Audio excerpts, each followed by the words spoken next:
Many of us spend our time worrying about a future we cannot hope to influence or being stuck in the regret filled past. And yet, despite the fact that we lack a clear understanding of how to do so, we continue to hold on to the hope that we can somehow enhance our lives, become happy, and achieve enlightenment. Socraters Inc. present Summary of the Power of Now by Eckhart Tolle.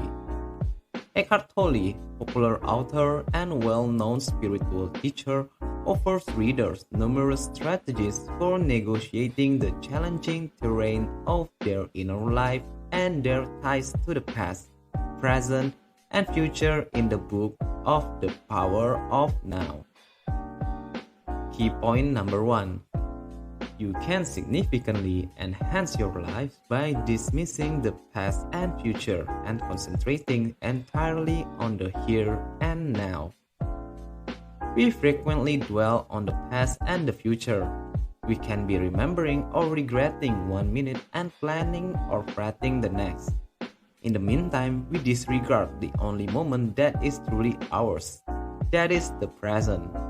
Because nothing ever happened in the past or the future and everything always happened in the present, only the present is significant. Because your senses can only provide you with information about this exact instant moment. Whenever you feel something, you experience it in the present. Therefore, it's not entirely accurate to claim that something occurred in the past, rather it's occurred in a single present moment. What actually we refer to as the past is actually a collection of the moments that were there once but are now in the past. The same true for the future, which consists of the present moments that are yet to occur. For instance, a difficult activity like writing a scientific paper frequently appears to be too big and difficult to complete. You won't succeed if you worried about the job that needs to be done or regret missing opportunities to focus on it in the past. However, if you just handle one small issue at a time, gathering data, creating a framework, and writing the first chapter, you'll be able to complete it more quickly. So make an effort to be present. You'll be amazed at how much better your life will be after you quit clinging to the past and fearing the future. Key point number 2. Some part of you requires pain to survive, and it causes most of the suffering you experience. Let's assume you are able to stay in the present moment and let go of thought of the past or the future. What happens when you feel pain after that? How can you manage both bodily and mental suffering if pain is felt right now? Pain is nothing more than your own internal aversion to the circumstances outside of your control. When you are unhappy with the way things are, but don't feel empowered to make a change, you feel agony. On an emotional level, this causes a bad feeling to surface. You are unable to change many of the things that you are dissatisfied about because you spend so much time thinking about the past and the future but can only live in the now. As a result, this will make you grow internally resistant to the way things are, which you feel as pain. It may take a very long time for this cycle to end, at which point you will have completely identified with your pain body and the pain will have become an integral part of you. You will be terrified to let go since pain will have become such a significant part of your existence by that point that doing so will jeopardize your very identity. Your pain body has seized control, for instance, when something irritates or frustrates you and you feel yourself getting angry. Your capacity to reason and act clearly is impaired by your rage, which just makes your misery worse. Even though it appears that all suffering originates from the outside world, most of it actually originates from within. The good news is, since it was initiated by you, you may take action to change it. Key point number 3. The ego is a portion of your mind that keeps you from being joyful. Have you ever questioned why certain individuals seem to be deliberately harm themselves? Why are there so many unhappy individuals when nobody wants to be unhappy? The ego, a component of your mind that subconsciously directs your thought and action, is the one to blame. The majority of people are unaware of the extent to which their ego influences their life because it's difficult to see. For instance, you might realize and possibly regret that you overreact if you subsequently think back on a disagreement you had with someone before. However, you just weren't conscious of anything influencing or guiding your thinking and conduct while the argument was in full swing. So why some people suffer when no one actively seeks out suffering could be explained by the existence of a negative aspect of your mind that breeds misery. For instance, some people choose to continue in incredibly unpleasant and harmful relationships, sabotaging their own pleasure on purpose. A harmful aspect of the human psyche is the ego. If you allow it to take over, it will cause you a lot of pain because it has no boundaries and wants to be the most significant part of you. Key point number 4. If you want a fuller and almost painless life, disconnect yourself from your mind and focus on your body. One of many reasons why it's crucial to distance yourself from your mind and pay greater attention to your body is the ego's strength. Indeed, a lot of wise people have stressed the value of putting more emphasis on the body than the mind. Why? It's because pain is a mental phenomenon. It causes discomfort by repeatedly bringing up regretful memories from the past or by making anxious predictions about the future, taking up all your time and causing suffering. It keeps you from being in the present as a result. As a result, you constantly worry about things you can't change because you can't change the past or the future. And suffering follows from that. It's obvious that we need to find a means to lessen the mind influence and strength. How? Through a change in our attention from the mind to the body. What is beneficial for you is known by your body. You may very clearly understand what matters in your life by paying attention to your body.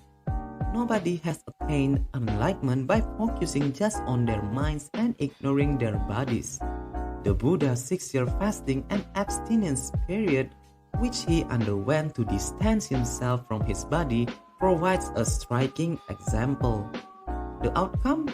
He did feel physically disconnected from his body, but he didn't feel much happier or wiser as a result.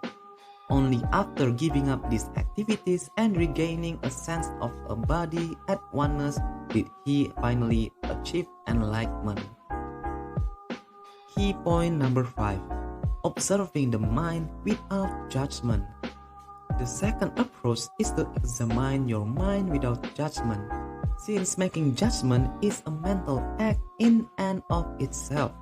Doing so involves engaging your mind once more.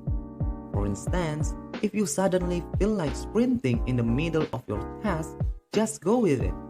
Go outside and run because your body will tell you what is best for it. Then, pay attention to the nagging voice inside your head telling you that you ought to be working right now rather than squandering time or running around. But don't assign a positive or negative value to that voice and don't try to hit the counsel. Just grin at it and acknowledge its presence. By doing this, you will discover how to observe your thoughts without needing to pursue them to their intended destination. Key point number 6. Living in the now can be hard for your lover, but it may also enhance your relationship.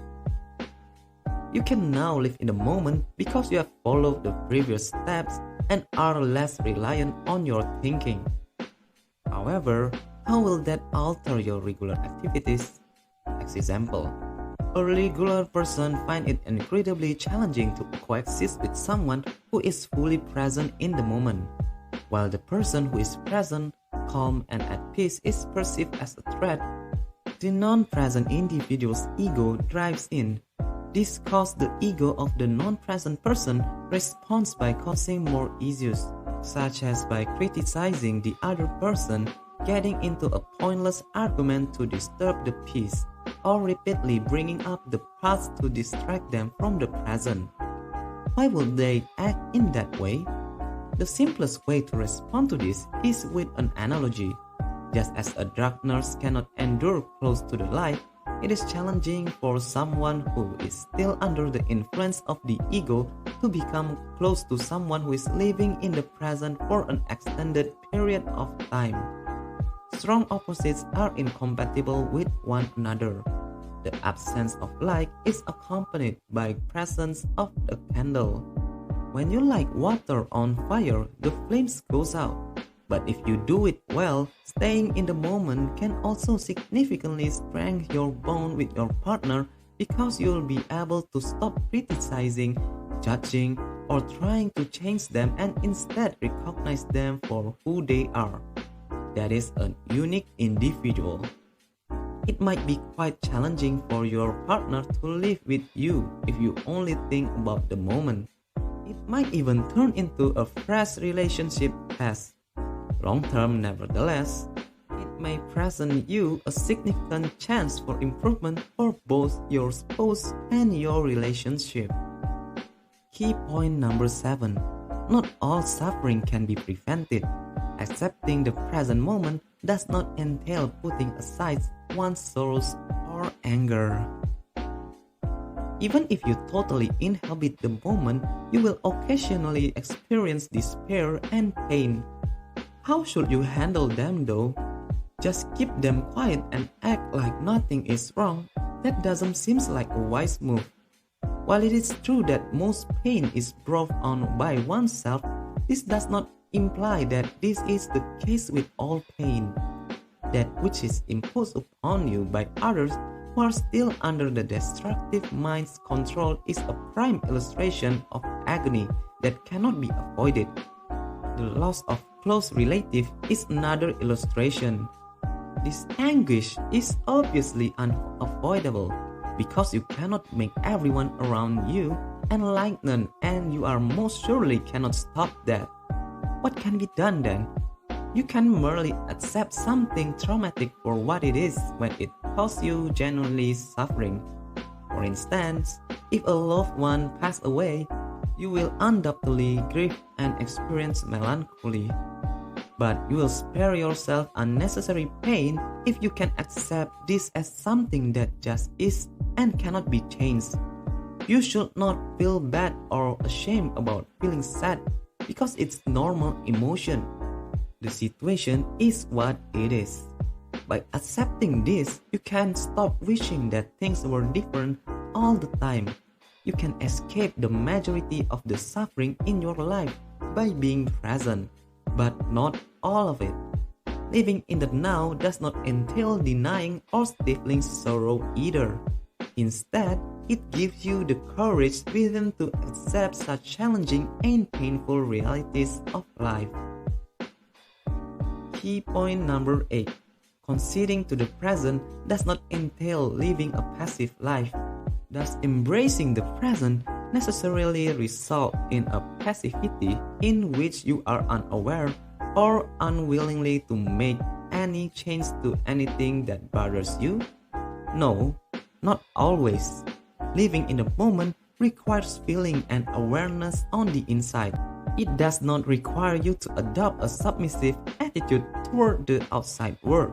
For instance, you wouldn't just convince yourself that you always wanted to be trapped in the mud if you are already there. Instead, you might make an effort to break free of it without panicking.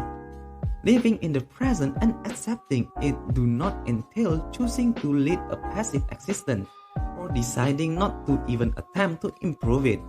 Instead, by leaving the past and the future out of your thought and concentrating on the here and now, You are better be able to recognize what is genuinely wrong at any given time and have the power to improve it. Conclusion. This book's main message is don't think about the past or the future. Stay in the moment and make an effort to disengage from your overly analytical mind. This approach will lessen your suffering and enhance your quality of life. A part of you requires suffering to survive, and it caused the majority of the agony you experience. However, by focusing exclusively on the present and disregarding the past or the future, you can substantially enhance your life. Your mind's ego is a component that prevents you from experiencing happiness. Disconnect from your head and concentrate on your body if you desire a more fulfilling and nearly pain-free life.